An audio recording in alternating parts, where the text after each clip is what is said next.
ಪರಿಷ್ಠ ಜಾತಿಯ ಒಳ ಮೀಸಲಾತಿಯಲ್ಲಿನ ಜಾರಿಯಾಗುವವರೆಗೂ ಬ್ಯಾಕ್ಲಾಗ್ ಹುದ್ದೆಗಳನ್ನು ತುಂಬುವುದನ್ನು ತಡೆಹಿಡಿಯುವ ಕುರಿತು ಮತ್ತು ಮಾದಿಗ ಸಮಾಜದ ವಿವಿಧ ಬೇಡಿಕೆಗಳನ್ನು ಈಡೇರಿಸುವಂತೆ ಕಲಬುರಗಿ ಡಿಸಿ ಕಚೇರಿ ಎದುರು ಡಾಕ್ಟರ್ ಬಾಬು ಜಗಜೀವನ್ ರಾಮ್ ಅಭಿವೃದ್ಧಿ ಮತ್ತು ಹೋರಾಟ ಸಮಿತಿ ವತಿಯಿಂದ ಪ್ರತಿಭಟನೆ ಮಾಡಿದರು.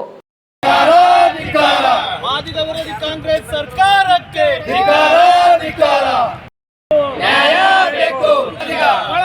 ಮೀಸಲಾತಿ ವಿರೋಧಿ ಎಸ್ಸಿ ಮಾದೇವಪ್ಪಗೆ, ಒಳ ಮೀಸಲಾತಿ ವಿರೋಧಿ ಎಸ್ಸಿ ಮಾದೇವಪ್ಪರಿಗೆ, ವಿರೋಧಿ ಎಸ್ಸಿ ಮಾದೇವಪ್ಪಗೆ, ಮಾದಿಗ ವಿರೋಧಿ ಕಾಂಗ್ರೆಸ್ ಸರ್ಕಾರಕ್ಕೆ, ಮಾದಿಗ ವಿರೋಧಿ ಸಿದ್ದರಾಮಯ್ಯ ಅವರಿಗೆ ಜೈ ಮಾದಿಗ.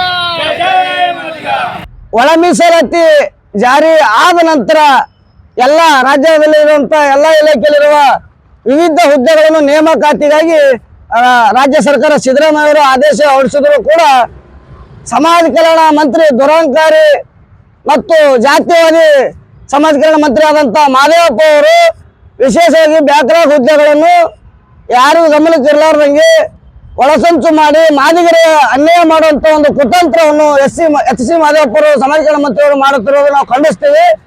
ಬ್ಯಾಕ್ಲಾಗ್ ಹುದ್ದೆಯನ್ನು ಯಾವುದೇ ಕಾರಣಕ್ಕೂ ಸಿದ್ದರಾಮಯ್ಯನವರು ಒಳ ಮೀಸಲಾತಿ ಜಾರಿ ಆಗೋವರೆಗೂ ಮಾಡಬೇಡ ಅಂದ್ರೂ ಕೂಡ ಈ ರೀತಿ ಮಾಡೋದನ್ನು ಖಂಡಿಸುವ ಮುಖಾಂತರ ಮುಂದುವರೆದ ದಿನಗಳಲ್ಲಿ ಈ ಸಚಿವ ಸಂಪುಟದಲ್ಲಿ ಮತ್ತು ಬಜೆಟ್ ಮಂಡನೆಯಲ್ಲಿ ಸಿದ್ದರಾಮಯ್ಯ ಅವರು ಮಾದಿಗರ ಪರವಾಗಿ ಇದ್ದೇ ಸುಮಾರು ವರ್ಷಗಳು ಹೇಳ್ಕೊತ ಬಂದಿದ್ರು. ನಾವು ಶಾಂತಿಯುತದಿಂದ ಅವರು ಹೇಳಂತ ನಾವು ಕೇಳ್ಕೊತ ಮಾದಿಗರು ಎಲ್ಲ ಹೋರಾಟಗಾರರು ಮುಖಂಡರು ಕೇಳ್ಕೊತ ಬಂದಿವಿ. ಯಾಕಂದ್ರೆ ಒಳ ಮೀಸಲಾತಿ ಜಾರಿ ಮಾಡೋವರೆಗೂ ಇದೇನು ಬ್ಯಾಕ್ಲಾಗ್ ಹುದ್ದೆ ಆಗಿರ್ಬೋದು, ವಿವಿಧ ಹುದ್ದೆ ನೇಮಕಾತಿ ಮಾಡಬಾರದು ಅಂತ ಹೇಳಿದ್ರು ಕೂಡ ಈ ರೀತಿ ಮಾಡೋದನ್ನ ಖಂಡಿಸುವ ಜೊತೆಗೆ ಈ ಒಳ ಮೀಸಲಾತಿ ಬಗ್ಗೆ ಮಾನ್ಯ ಮುಖ್ಯಮಂತ್ರಿಗಳು 3 ತಿಂಗಳು ಗಡುವು ನೀಡಿದ್ರು. 3 ತಿಂಗಳು ಗಡುವು ನೀಡಿ ನಾಮೋದರ್ಶಕ ಈ ವರದಿ ಸಲ್ಲಿಸಬೇಕು, ಎಲ್ಲ ಇಲಾಖೆ ದತ್ತಾಂಶಗಳನ್ನು ಪಡೆದುಕೇಸಿ ಈ ವರದಿ ಸಲ್ಲಿಸಬೇಕಂತ ಹೇಳಿಸಿ ಕಟ್ಟುನಿಟ್ಟಾಗಿ ನಿರ್ದೇಶನ ಆದೇಶ ಮಾಡಿದರು. ಅದು ಇಲ್ಲಿವರೆಗೂ 3 ತಿಂಗಳು ಮುಗಿದ್ರು ಸಹ ಯಾವುದೇ ಒಂದು ಒಳ ಮೀಸಲಾತಿ ಬಗ್ಗೆ ಮಾತಾಡ್ತಿಲ್ಲ.